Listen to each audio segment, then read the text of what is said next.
How to reset Spotify XManager.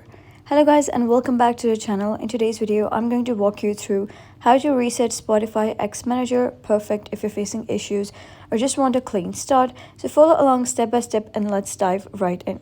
If Spotify is already installed, go ahead and uninstall it completely.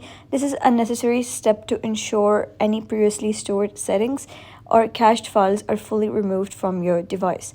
Next, you're going to head over and open File Explorer and head to Android, then Data, and then com.spotify.music, and then head over and go to Android OBB com.spotify.music.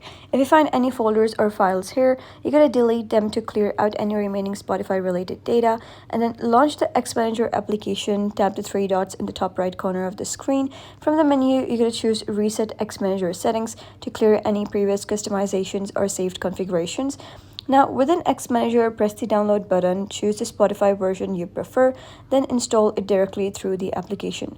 Once installed, just log into your Spotify account as usual, and there you have it. You have now successfully reset Spotify XManager and reinstalled Spotify from scratch. If you found this video helpful, give it a thumbs up and don't forget to subscribe for more helpful tutorials. I'll see you in the next video.